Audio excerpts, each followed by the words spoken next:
너희는 세상의 소금이니 소금이 만일 그 맛을 잃으면 무엇으로 짜게 하리요? 후에는 다만 쓸데없어 밖에 버리워 사람에게 밟힐 뿐이니라 말씀하셨습니다. 하나님, 저희들을 소금으로 부르셨습니다. 우리가 세상 속에서 그렇게 녹아지기를 소망합니다. 아멘. 하나님, 혹이라도 오늘 그 말씀을 받은 지 일주일밖에 안 됐지만 그 맛을 잃은 자들이 있다면 오늘 말씀을 통해서 그 맛이 회복되어지게 하시고 아멘. 하나님께서 맡겨주신 그 사명 잘 감당하다가 우리의 삶이 빛으로 드러남으로 말미암아 수많은 영혼들을 주님 앞에 이끌 수 있는 그러한 소금들로 다시 거듭날 수 있도록 역사하여 주시옵소서. 아멘. 오늘 이 자리에서 우리를 회복시키시고 우리를 새롭게 하실 그 주님을 기대하고 찬양하오며 이 모든 기도 예수님의 이름으로 감사하며 간절히 기도드립니다. 아멘. 아멘. 찬양팀 감사합니다. 누가복음 5장 1절로 11절. 제가 한 절 읽고 여러분들 한 절 읽고 우리 교독하도록 하겠습니다. 누가복음 5장 1절로 11절.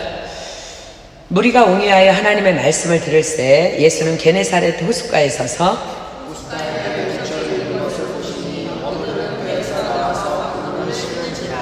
예수께서 판 배에 오르시니 그 배는 시몬의 배라. 육지에서 조금 뛰기를 정하시고 앉으사 배에서 무리를 가르치시더니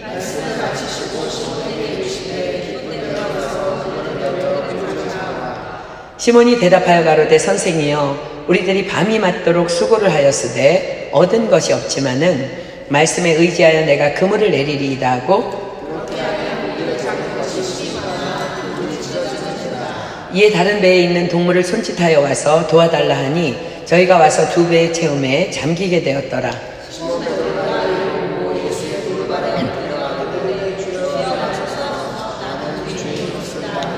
이는 자기와 및 함께 있는 모든 사람이 고기 잡힌 것을 인하여 놀라고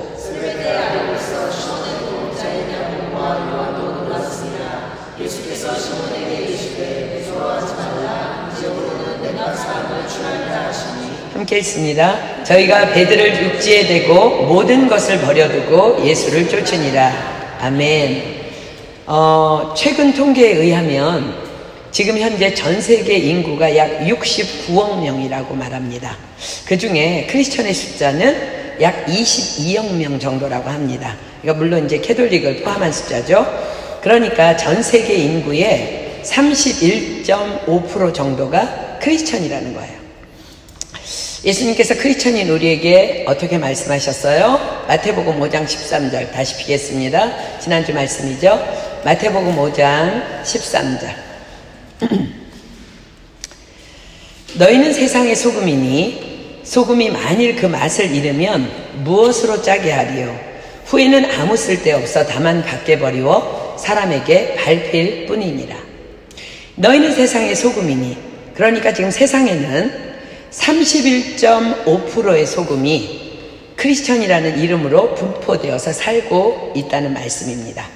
그런데 바닷물의 염도는 3.5%라고 합니다. 바다가 썩지 않는 이유, 바로 이 3.5%의 소금의 농도 때문이라고 합니다. 참으로 완벽하고 놀라운 하나님의 창조의 기이함입니다. 그리고 사람의 혈액 중에는 약 0.9% 정도의 소금이 함유되어져 있다고 합니다.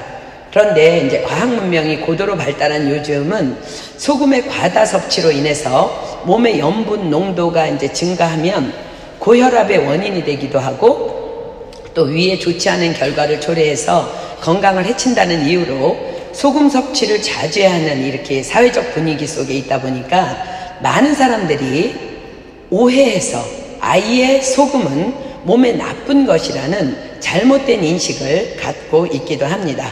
그러나 사람의 혈액 중에 약 0.9% 정도 함유되어 있는 소금은 인간을 포함한 모든 생명체의 생명활동에 필수적인 무기물의 소재입니다. 생체 내의 신경이나 근육, 이렇게 흥분성을 유지하며 삼투압 조절이나 정상적인 생리 기능을 유지하는 몸의 조절 물질로 매우 중요한 역할을 하고 있다고 합니다. 또한 담즙이나 췌, 장액 등 알칼리성의 소화액 성분이 되어서 우리의 식욕에도 관계한다고 합니다.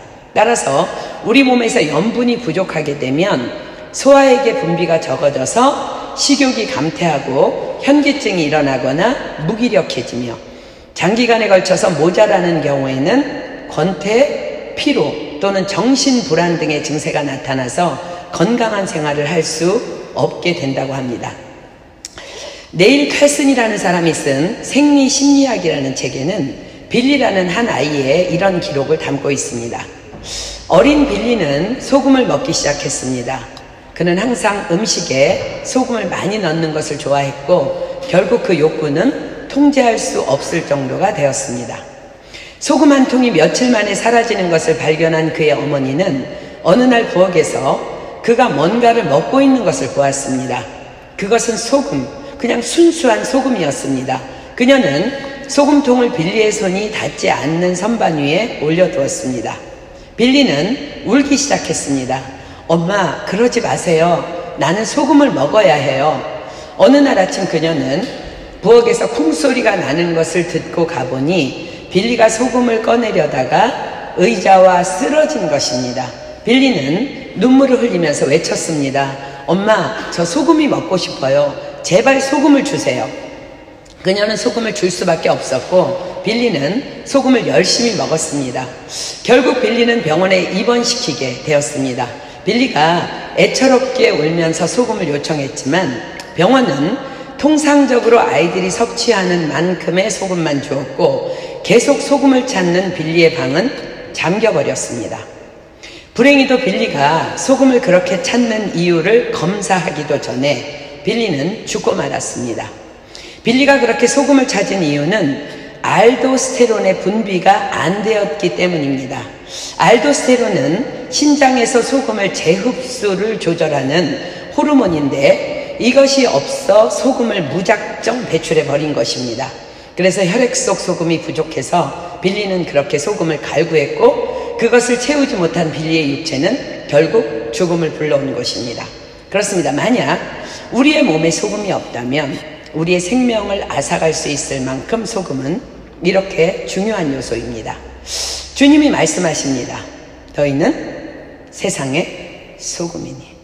저와 여러분의 역할이 너무 중요하다는 걸 말씀하시는 거예요.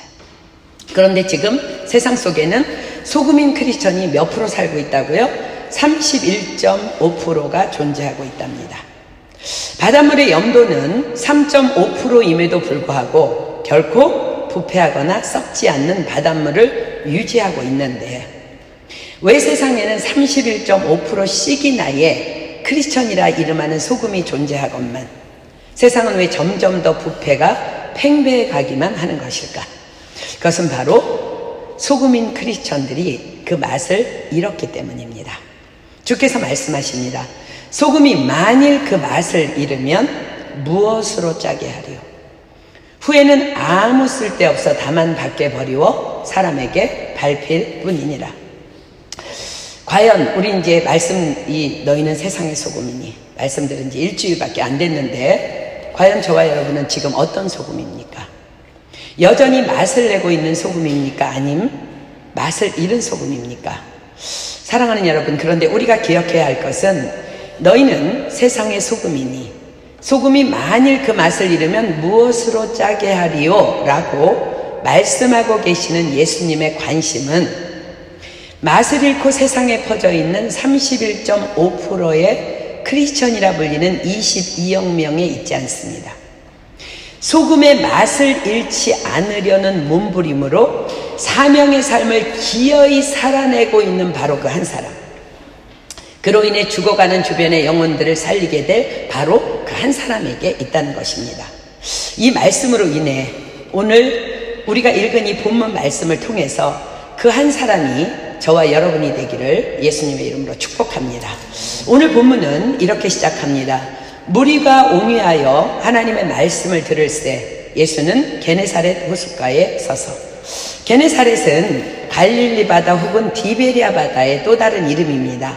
마태복음은 갈릴리 바다로, 요한복음은 디베리아 바다로 그렇게 기록하고 있지만 같은 곳 같은 장소입니다. 즉 게네사렛은 그만큼 예수님의 초기 사역의 중심 지역이었습니다. 그 게네사렛 호숫가에서 예수님께서는 무리들을 향해 말씀을 전하고 계셨습니다. 무리라 함은 셀 수 없이 많은 사람의 숫자를 의미합니다. 본문은 이렇게 시작합니다. 무리가 옹유하여 하나님의 말씀을 들을세. 그렇습니다. 전 세계 22억 명의 크리스천들이 다 하나님의 말씀을 듣습니다. 우리처럼 이렇게 교회에 모여서 성경 공부를 하기도 하고 또 예배를 드리며 혹은 성경을 읽으며 성경을 묵상하며 필사도 하며 인터넷을 통해 말씀을 듣습니다. 그런데 오늘 본문에 보면 예수님께서는 말씀을 듣고 있는 수많은 사람 가운데에서 단 한 사람을 향해 당신의 시선을 고정하십니다. 사도행전에도 사도 바울의 선교 여정 중에 있었던 이와 같은 상황의 한 사건을 기록합니다. 자, 사도행전 14장 8절로 10절 가볼게요. 사도행전 14장 8절로 10절. 사도행전 14장 8절로 10절입니다. 루스드라에 발을 쓰지 못하는 한 사람이 있어 앉았는데 나면서 앉은 뱅이 되어 걸어본 적이 없는 자라 바울의 말하는 것을 듣거늘 바울이 주목하여 구원받을 만한 믿음이 그에게 있는 것을 보고 큰 소리로 가로되 내 발로 바로 일어서라 하니 그 사람이 뛰어 걷는지라. 자, 왜 그 사람을 주목했다고요? 그 사람이 앉은 뱅이라서? 불쌍해서? 나면서부터 그런 병자라서? 아닙니다. 구원받을 만한 믿음이 그에게 있는 것을 보고입니다. 그렇습니다. 같은 장소에서 동일한 말씀을 같이 듣고 있다고 다 치유되고 다 회복되고 다 구원받는 것 아니라는 말씀입니다. 우리 안에 치유받을 만한, 회복되어질 만한, 구원받을 만한 믿음이 있어야 한다는 것입니다. 주일 설교를 통해서 목사님도 말씀하셨듯이 우리 안에 그만한 믿음이 있어야 된다는 거예요. 그것을 시편은 다른 말로 사모하는 영혼, 줄인 영혼이라고 기록합니다. 자, 시편 107편 9절입니다. 시편 107편 9절. 시편 107편 9절. 저가 사모하는 영혼을 만족해 하시며 줄인 영혼에게 좋은 것으로 채워 주심이로다. 아멘. 여러분들이 지금 사모하는 영혼을 가지고 이 자리에 앉아 있다면, 줄인 영혼으로 이 자리에 앉아 있다면 하나님께서는 오늘 이 말씀을 통해서 여러분을 만족해 하실 것이며 좋은 것으로 채워주실 줄 믿습니다. 그렇습니다. 그날 게네사렛 호숫가에서 말씀을 전하시던 예수님께서는 구원받을 만한 믿음이 있는 한 영혼에게 당신의 시선을 고정하십니다. 자, 본문 2절 볼까요? 호숫가에 두 배가 있는 것을 보시니 어부들은 배에서 나와서 그물을 씻는지라. 말씀을 전하고 계셨던 그 호숫가에 두 배가 있었고 어부들은 그물을 씻고 있었습니다. 어부들이 그물을 씻는다는 것은 그들의 모든 일과가 끝났음을 의미합니다. 그리고 그 시간은 이른 아침 시간임을 의미합니다. 물고기들은 주로 밤에 이렇게 수면 가까이 올라와서 떼로 활동한다고 합니다. 그래서 어부들은 많은 물고기를 한꺼번에 잡기 위해서 주로 밤 시간에 그물을 던지는 것이 일상이었습니다. 그렇습니다. 많은 무리가 예수님을 옹유하여 말씀을 듣고 있던 그 시간은 이른 아침이었습니다.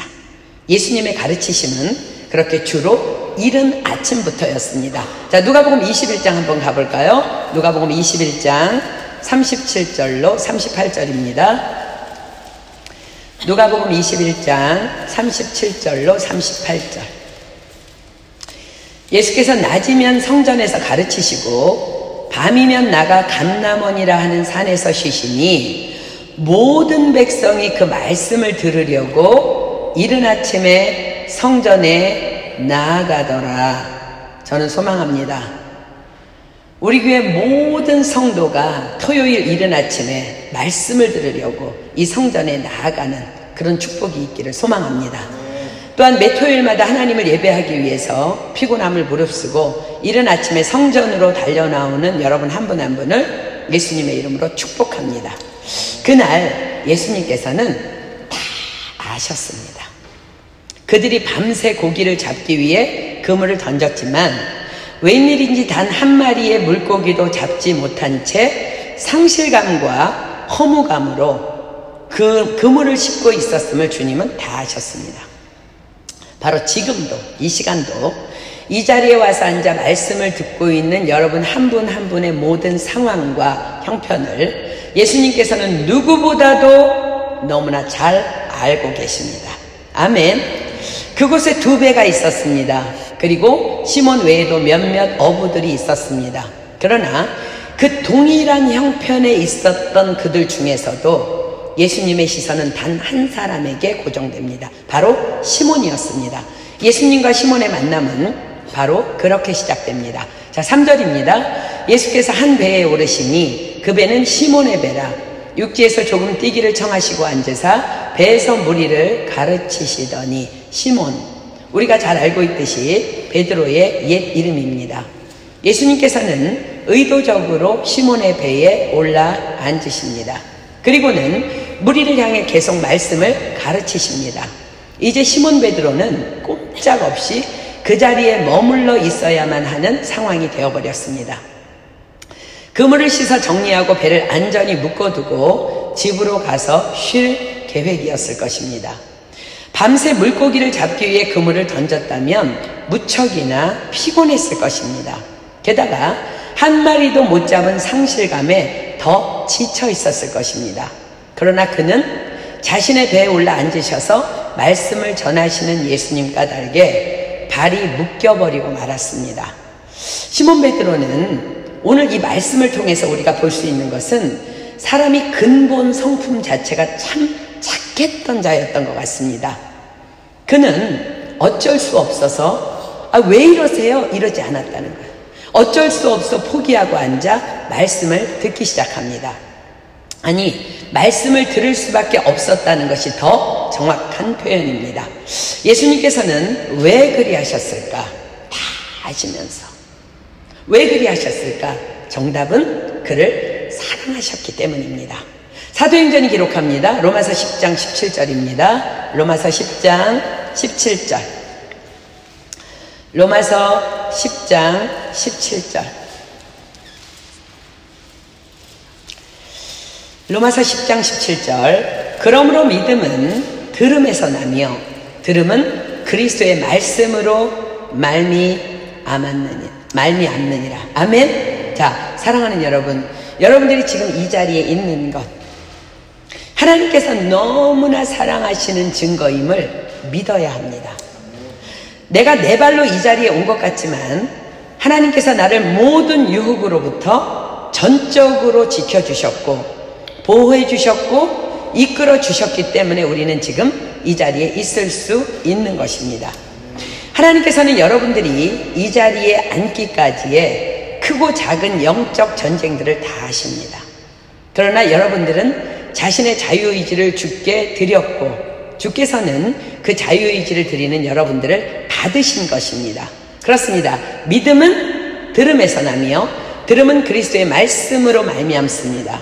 주님 오시는 그날까지 이 말씀의 자리에, 예배의 자리에 빠지지 않고 앉아 있을 수 있는 여러분 모두가 되기를 예수님의 이름으로 축복합니다. 그렇습니다. 예수님께서 사랑하시는 시몬에게 예수님은 아셨어요. 그에게 지금 필요한 것은 당장 눈앞에 보이는 물고기가 아니라, 그래서 그로 인해 상실한 마음을 가지고 집으로 돌아가야 하는 괴로운 마음에 대한 위로가 아니라 바로 믿음이었던 것을 주님께서 알고 계셨던 것입니다. 믿음만이 모든 것을 가능케 하기 때문입니다. 믿음이 무엇입니까? 히브리서는 믿음에 대해서 이렇게 기록합니다. 히브리서 11장 1절입니다. 히브리서 11장 1절. 히브리서 11장 1절. 믿음은 바라는 것들의 실상이요 보지 못하는 것들의 증거니. 믿음은 바라는 것들의 실상이요 내가 꿈꾸며 바라는 것들의 실제 상황, 그 꿈꾸고 바라는 것들이 실제 상황이 되기 위해서는 믿음이 필요하다는 거예요. 믿음만이 내가 바라는 것들의 실상을 보게 하고 보지 못하는 것들을 증거하게 하는 힘이라는 것입니다. 그런데 그 믿음이 어떻게 우리에게 들어오고 생기게 된다고요?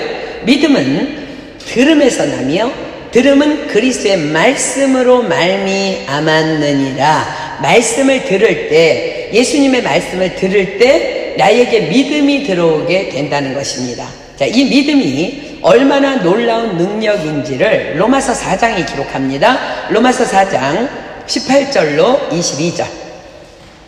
로마서 4장 18절로 22절입니다. 로마서 4장 18절로 22절.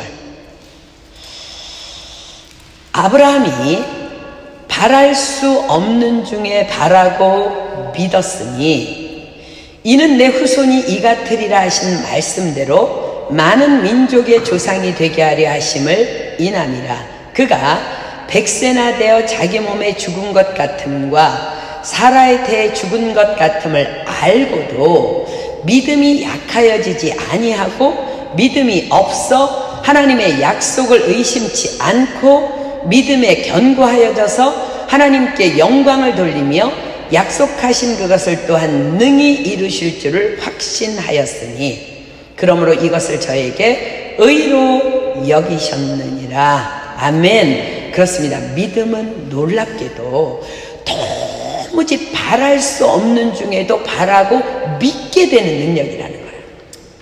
아브라함이 나이가 100세가 되었습니다.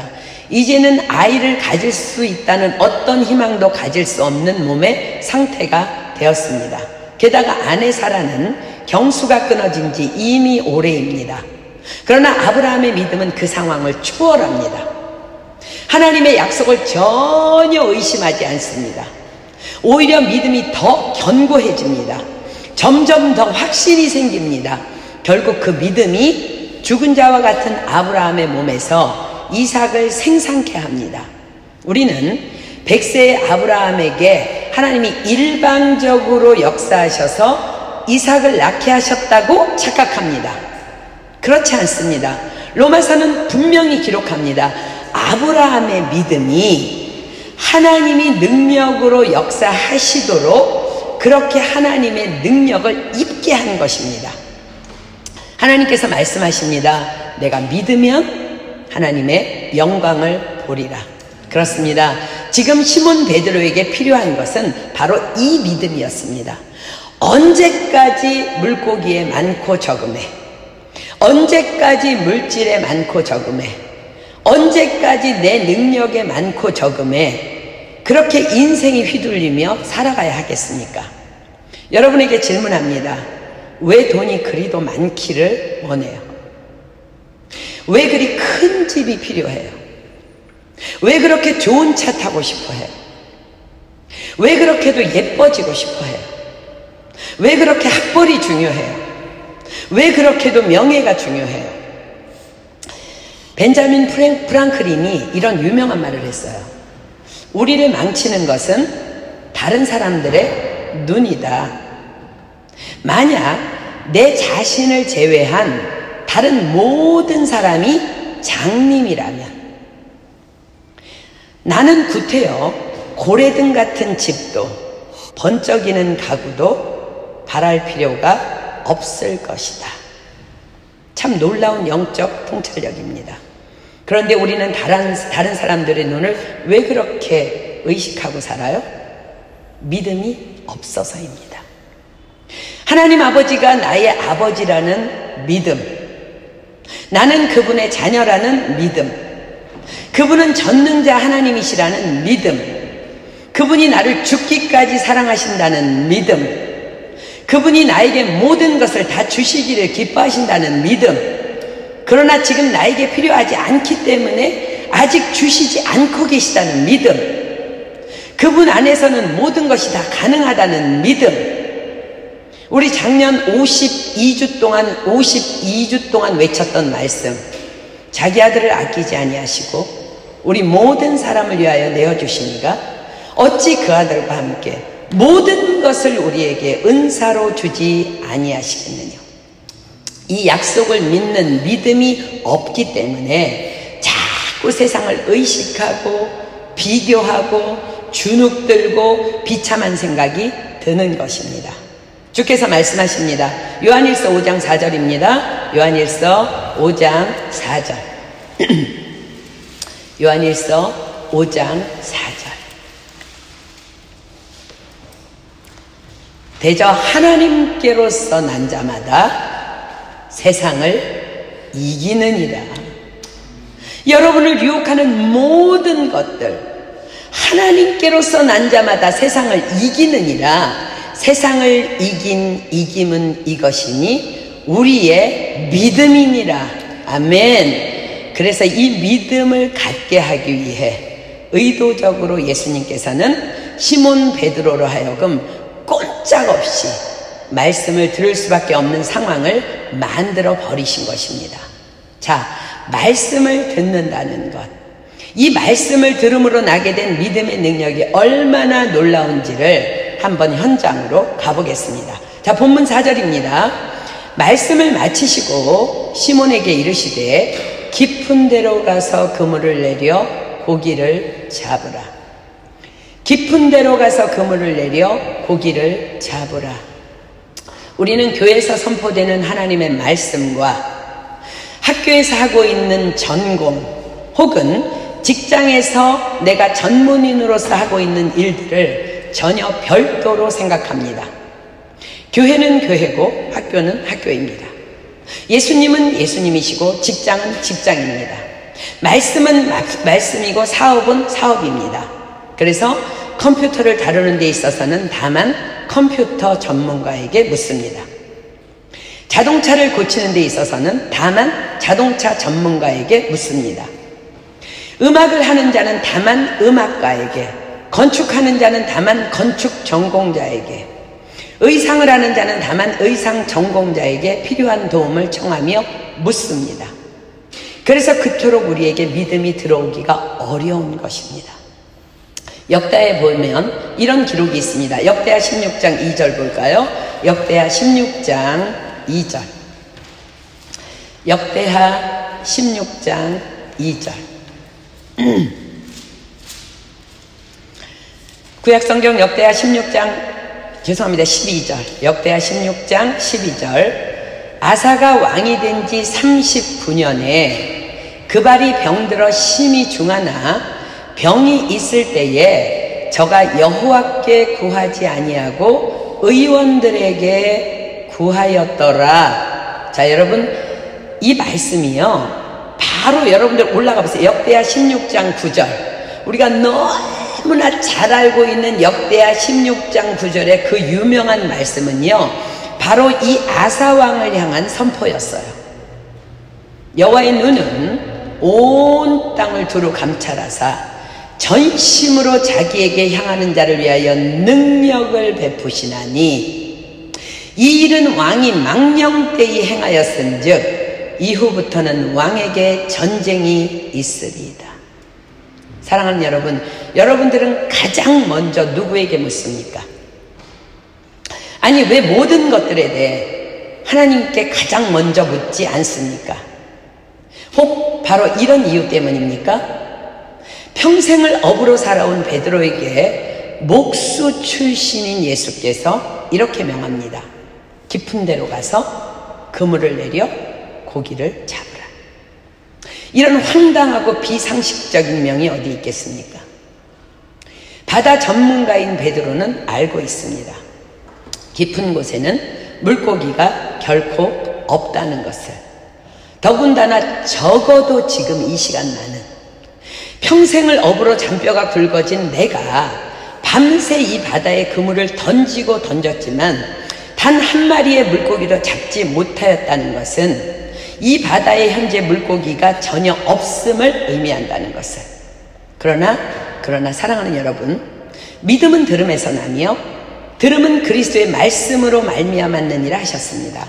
꼼짝없이 예수님의 말씀을 들어야 했던 시몬 베드로에게 들어온 믿음이 그로 하여금 이렇게 즉각 대답하도록 역사합니다. 자, 본문 5절입니다. 시몬이 대답하여 가로되 선생이여 우리가 밤이 맞도록 수고를 하였으되 얻은 것이 없지만은 말씀에 의지하여 내가 그물을 내리리이다 하고. 그렇습니다. 바로 이것이 믿음입니다. 지금 우리 모두에게도 필요한 것은 바로 이 믿음입니다. 우리들이 밤이 맞도록 수고를 하였으되 얻은 것이 없지만, 우리들이 밤이 맞도록 수고를 하였으되 얻은 것이 없지만은 말씀에 의지하여 내가 그물을 내리리이다. 그렇습니다. 하나님의 말씀은 우리의 상식과 이성과 논리와 부딪힙니다. 그러나 믿음은 상식과 이성과 논리를 초월합니다. 믿음이 없는 우리는 이렇게 말합니다. 선생님, 선교사님, 깊은 곳에는 물이 없습니다. 우리는 밤새 그물을 던졌습니다. 그러나 한 마리도 잡지 못했습니다. 그것은 지금 이 바다가 비어있음을 확증하는 말입니다. 생활비가 없는데 어떻게 11조를 드립니까? 당장 내일이 과제 마감인데 어떻게 성경 공부를 나갑니까? 시험 공부도 다 못했는데 어떻게 예배에 나갑니까? 집세도 못 내는데 주일에도 일할 수밖에 없습니다. 직장일이 너무 바빠서 도무지 기도할 시간이 없다고요. 그러나 베드로는 이렇게 순종을 결정합니다.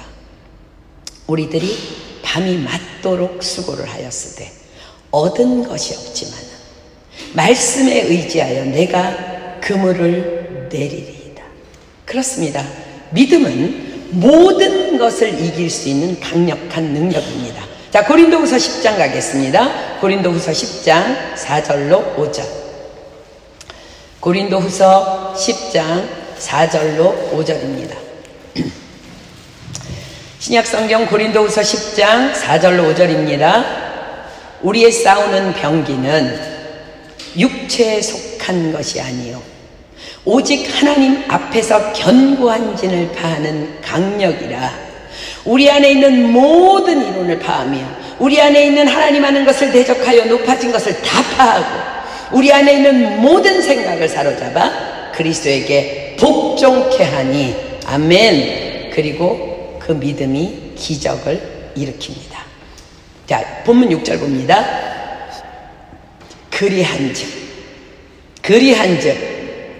고기를 애운 것이 심이 많아 그물이 찢어지는지라.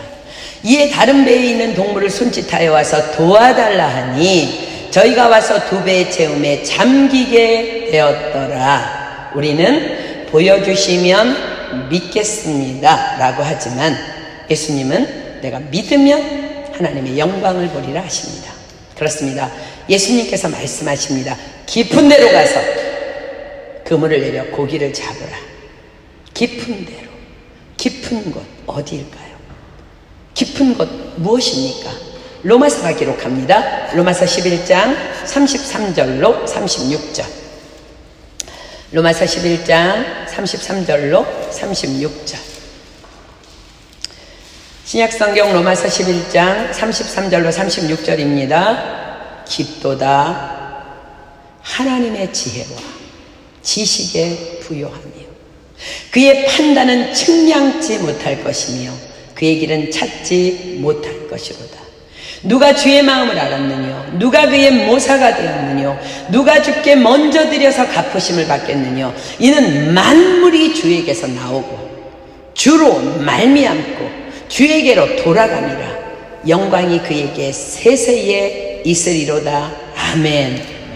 그렇습니다. 깊은 데로 가서 하나님의 말씀 안으로 들어가는 것입니다. 이해되지 않아도 이해할 수 없어도 우리는 더 하나님의 말씀의 깊은 곳으로 우리는 들어가야 합니다. 베드로는 예수님의 말씀이 도무지 상식적으로 이해되지도 이해할 수도 없었습니다. 그러나 그는 깊은 곳으로 노를 저어 들어갑니다. 그리고 깊이 예수님이 말씀하신 대로 그물을 더 깊이 내릴 수 있는 그곳에 그물을 던집니다. 그리고 그는 그 빈 바다에서 두 배에 잠길 만한 엄청난 물고기를 잡아 올립니다. 무엇일까요? 그의 믿음을 보신 예수님께서 물고기들에게 베드로가 그물을 내린 그 깊은 곳으로 다 모이라고 명령하신 것입니다. 사랑하는 여러분, 우리도 깊은 데로 가서 그물을 내려야 합니다.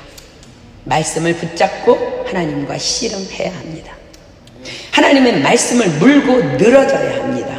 내 오른편 뺨을 때리는 자에게 내 왼편 뺨도 돌려댈 수 있도록, 요 오리를 억지로 가게 하는 자와 심리를 동행할 수 있도록, 내 속옷을 가져가려 하는 자에게 겉옷까지도 내어줄 수 있도록, 이웃이 작고 밉고 판단이 될 때 용서할 수 있도록, 축복할 수 있도록, 또 내 비전이 자꾸 사그러져 가려 할 때 다시 새 힘으로 일어날 수 있도록, 학업의 지혜가 필요할 때 막힌 문제 앞에서 말씀의 능력을 부어달라고 깊은 곳에 가서, 말씀의 깊은 곳으로 들어가서 부르짖어 전심으로 기도해야 합니다.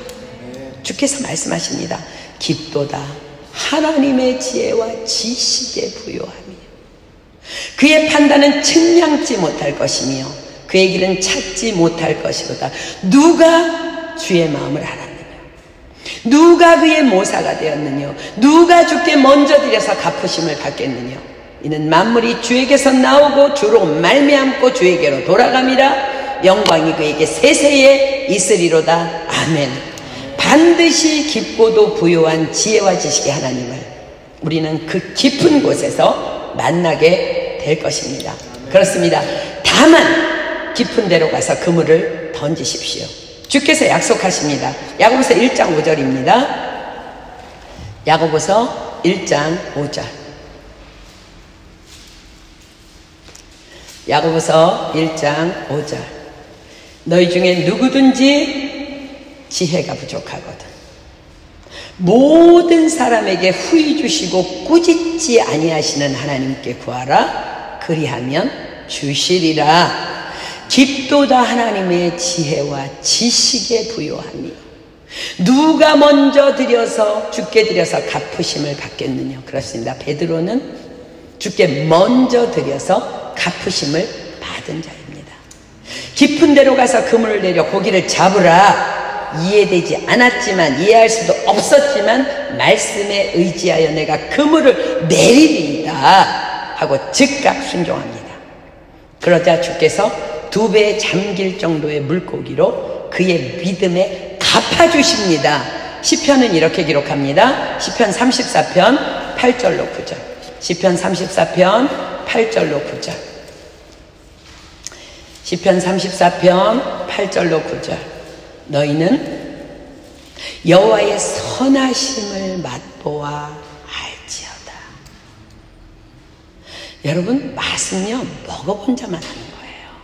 그에게 피하는 자는 복이 있도다. 너희 성도들아 여호와를 경외하라. 저를 경외하는 자에게는 부족함이 없도다. 이렇게 믿음으로 말미암아 하나님의 갚으심을, 하나님의 선하심을 맛보아 안 자들은요, 이렇게 하나님을 만난 자들은요 결코 그때부터 세상의 모든 것들에 대해 집착하거나 연연해하지 않습니다. 왜요? 믿음만 있으면 모든 것이 다 가능함을 맛보아 알았기 때문입니다. 그래서 믿음의 사람들은 다만 믿음을 잃지 않기 위해서만 그토록 전심전력할 뿐 세상의 물질이나 명예 등에는 별 욕심을 갖지 않게 되는 것입니다. 물고기를 두 배에 가득 실은 베드로는요 그때부터 물고기에 대한 관심이 사라져버립니다. 그 물고기 옆에서 그는 다만 이렇게 고백합니다. 자, 8절 봅니다. 시몬 베드로가 이를 보고, 지금 뭘 보고 있어요? 두 배에 가득 찬 물고기를 보고 있어요. 시몬 베드로가 이를 보고 예수의 무릎 아래 엎드려 가로되 주여 나를 떠나소서 나는 죄인이로소이다니. 많은 물고기와 죄는 아무런 상관이 없어요.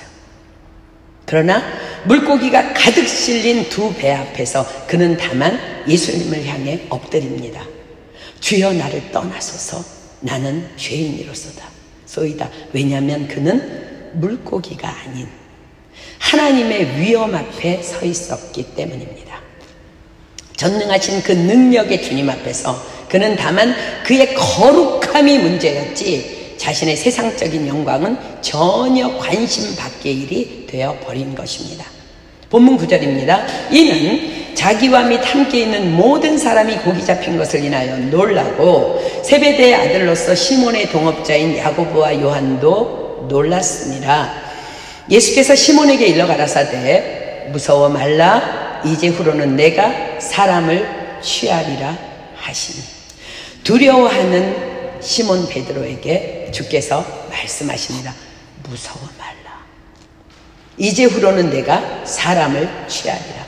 이것이 너를 부르신 아버지 하나님의 부르심의 목적이란다. 너는 이제 오늘 본 이 하나님의 영광만을 자랑하는 자가 되거라. 많은 영혼들이 너로 인해 너의 간증으로 인해 아버지께로 돌아오게 될 것이다. 사랑하는 여러분, 베드로에게 우리 한번 주목해 봅시다.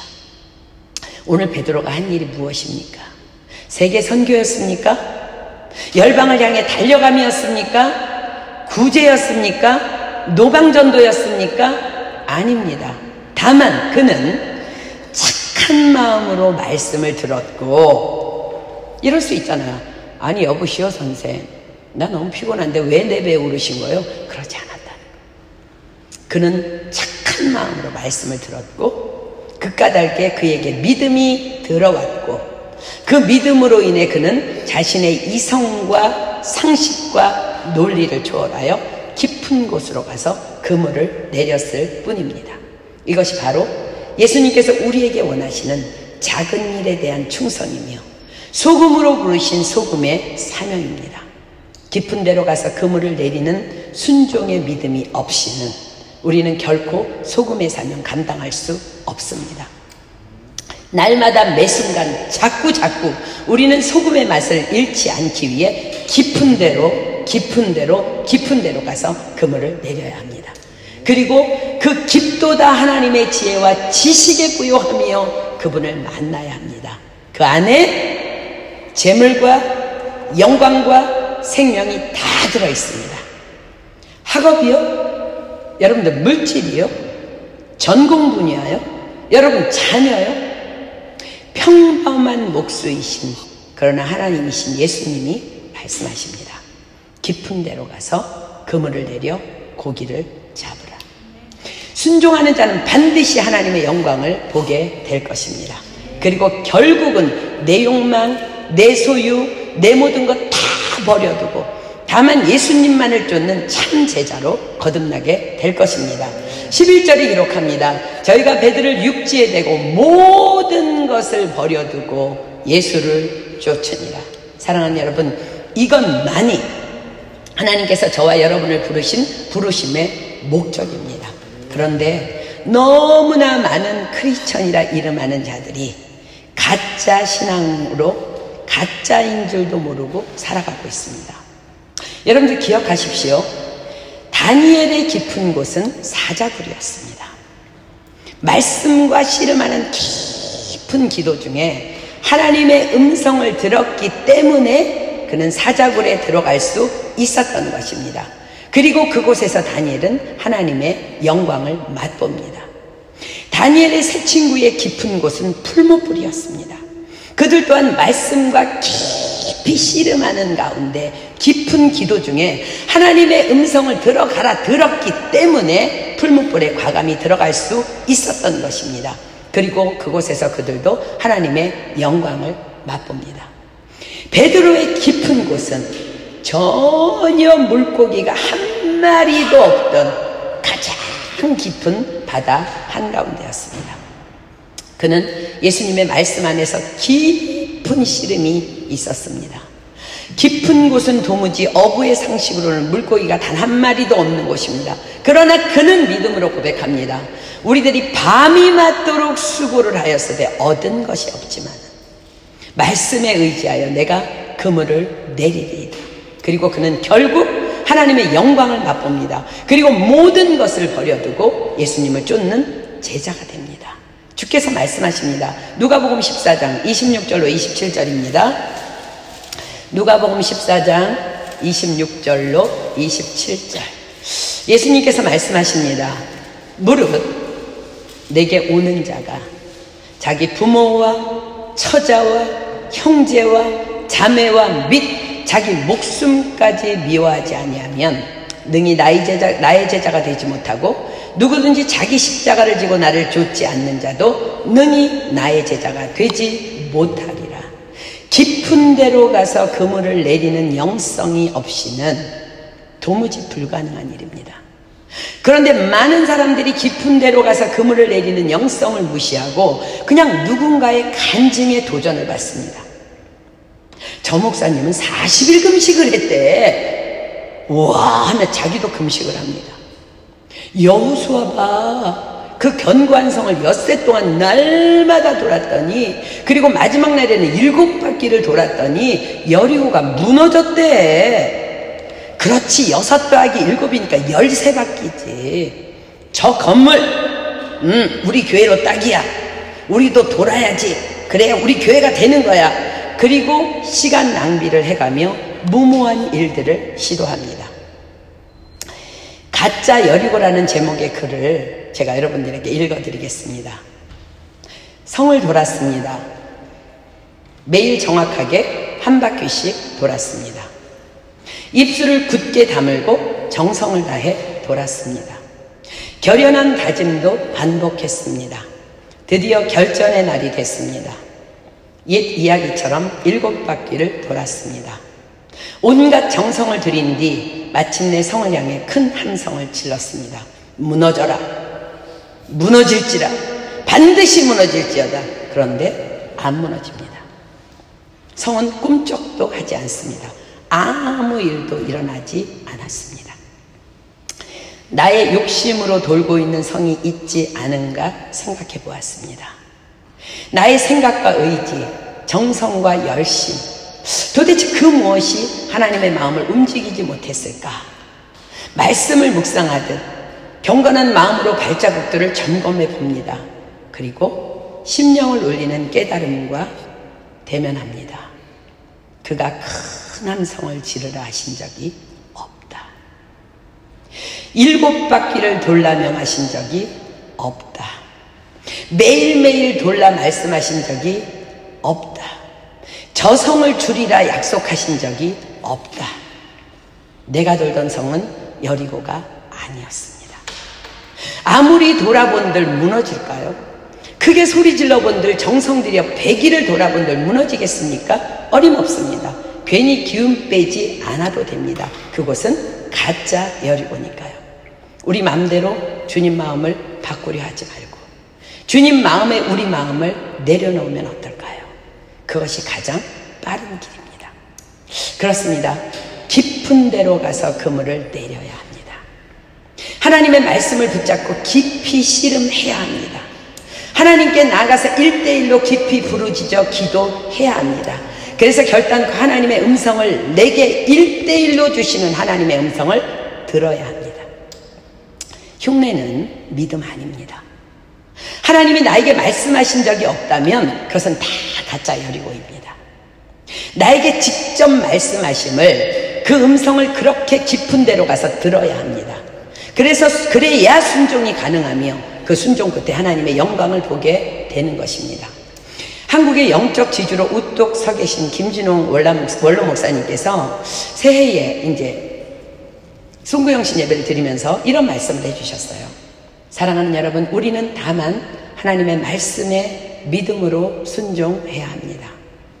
하나님의 말씀이라 하면 3가지가 있습니다. 첫째는 기록된 하나님의 말씀인 성경 말씀.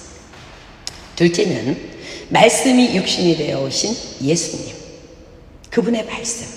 셋째는 주님의 몸된 교회의 죄종으로부터 혹은 교회로부터 선포되는 모든 말씀. 그 3가지가 말씀이라는 거예요. 그렇습니다. 주께서 지옥불에 들어가서 자기의 형제 구원을 위해서 간청하는 부자에게 이렇게 말씀하신 것을 여러분들은 기억하실 거예요. 저희에게 모세와 선지자들이 있으니 그들에게 들을지니라. 모세와 선지자들에게 듣지 아니하면 비록 죽은 자 가운데서 살아나는 자가 있을지라도 권함을 받지 아니하리라. 그렇습니다. 오늘 이 시간 여러분들 한 사람 한 사람을 사랑하시는 예수님께서 오늘 화요 성경 공부를 통해서 여러분들에게 1대1로 말씀을 주십니다. 깊은 데로 가서 그물을 내려 고기를 잡으라. 깊은 데로 가서 그물을 내려 고기를 잡으라. 우리는 주께 이렇게 화답하기를 축복합니다. 우리들이 밤이 맞도록 수고를 하였으되 얻은 것이 없지만은 말씀에 의지하여 내가 그물을 내리리이다. 아멘입니까? 아멘. 그렇습니다. 지금부터 여러분들의 지금껏 비어있던 인생의 배가 예수님의 말씀에 순종하여 깊은 데로 가서 그물을 내릴 때 그분의 음성을 1대1로 듣고 진짜 여리고를 돌 때에 그 빈배가 가득 차서 물에 잠기게 될 정도의 축복이 여러분들에게 임할 것을 믿음으로 선포합니다. 우리 찬양하고 기도하겠습니다. 우리 말씀 생각하면서 그렇습니다. 하나님, 내 삶은 하나님의 것입니다. 내 삶은 주님의 것입니다. 하나님, 내가 믿음을 흉내내지 않겠습니다. 사람을 바라보지 않겠습니다. 말씀만을 쫓아가겠습니다. 하나님, 깊은 곳으로 가겠습니다. 주님 음성 듣고 움직이겠습니다. 우리 그 믿음으로 하나님 앞에 우리 함께 고백하며 찬양하겠습니다. 주님 내 길을 잘하시고 내 걸음하시네. 우리 함께 찬양합니다.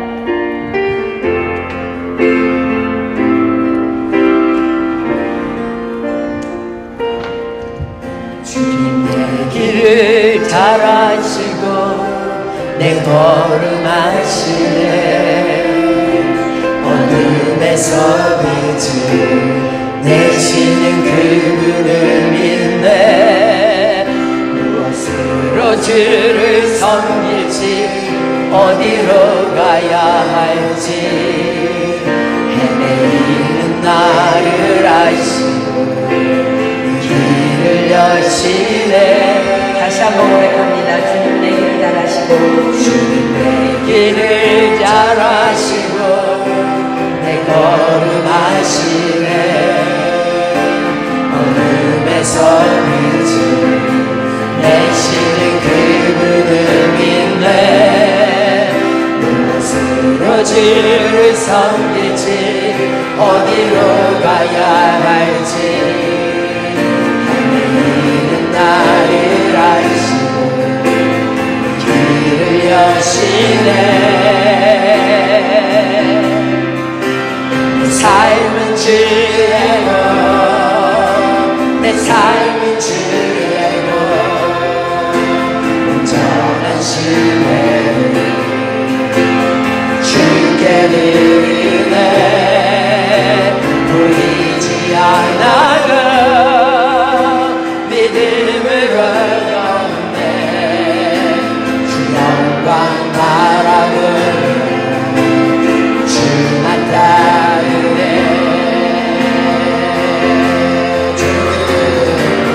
좁은 길을 따르라 승리의 주. 영원한 생명 되시네.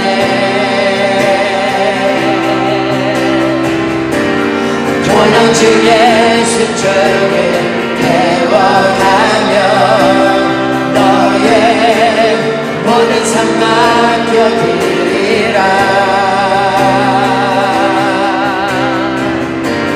좁은 길을 따르라 승리의 주.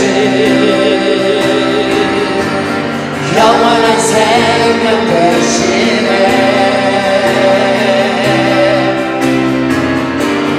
고난주의 숨결을 배워가며 너의 모든 삶 맡겨드리라. 우리 음성 높이 올립니다. 내 삶은 주의 것, 내 삶은 주의 것, 온전한 신뢰를 주께 드리네. 보이지 않아도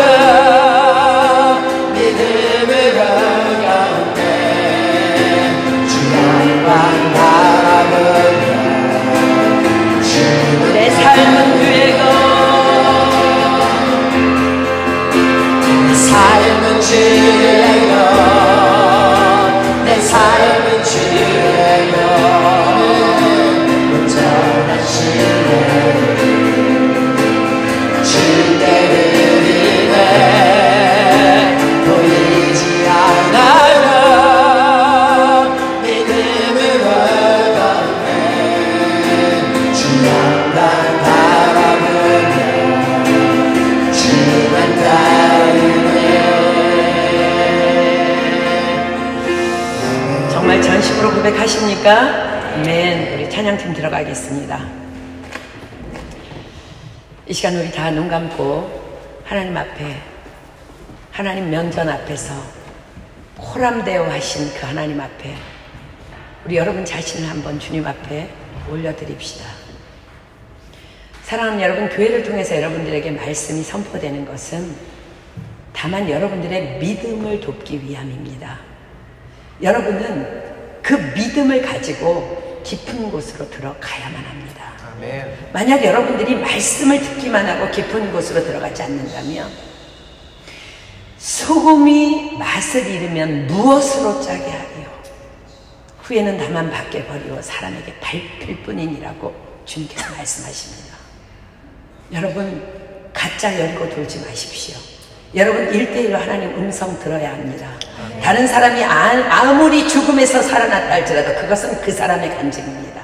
여러분 것 아닙니다. 오늘 주님께서 우리에게 말씀하십니다. 오늘 우리에게 말씀을 주셨습니다. 베드로는 단 한 번의 설교로 그 인생이 역전되었습니다.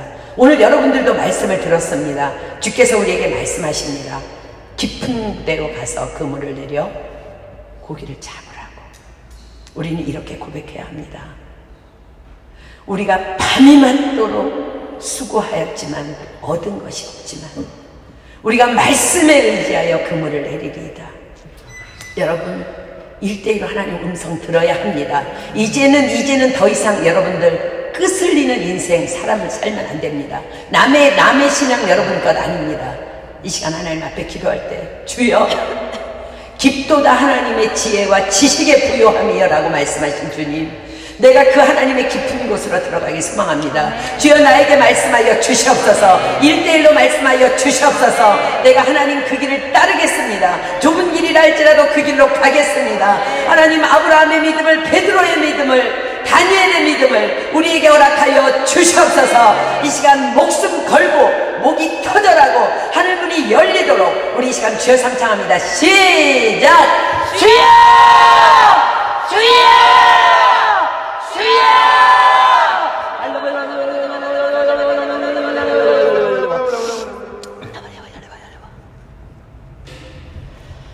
믿음은 바라는 것들의 실상이요 보지 못하는 것들의 증거라고 말씀하셨습니다.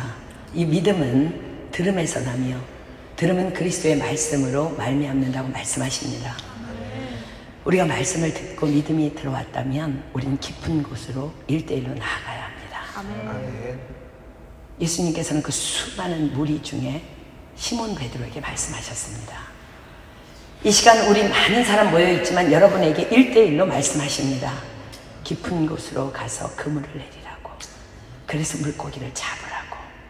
그럴 때에 우리 하나님 아버지의 깊도다 그 하나님의 지혜와 부요하심이요 그 놀라운 그 지혜와 그 통찰력과 그 부요하심으로 우리는 하나님의 음성을 듣게 될 것이며 여러분의 인생은 견고할 것이며 하나님께서 우리를 부르신 그 소금의 사명을 넉넉히 감당하게 될 줄 믿습니다. 소금은 너무 절대적으로 필요한 것입니다. 하나님이 여러분과 저를 그냥 부르시지 않았습니다. 우리는 그만큼 중요한 사명을 받은 자들입니다. 그러나 결단코 우리가 남을 흉내나 내가며 신앙생활할 때 우리는 그 사명 감당할 수 없습니다. 오늘부터 매 순간 우리 깊은 곳으로 들어가서 주님 만납시다. 아멘. 주님 음성 들읍시다. 그리고 여러분들 여러분의 삶을 돌아보세요. 여러분 앞에 문제가 생겼을 때 가장 먼저 누구에게 묻습니까? 우리 매 순간 말씀의 깊은 곳으로 들어가야 될 줄 믿습니다. 아멘. 오늘부터 우리의 삶의 빈배는 가득 채워질 것이며 그것들을 이웃에게 나누어도 또 넘치는 그 축복들이 우리의 삶을 덮게 될 줄 믿습니다. 이 시간 말씀 주신 하나님 앞에 누구든지 감사기도 했으면 좋겠습니다. 그리고 주님께서 가르쳐 주신 기도로 모임 배합니다.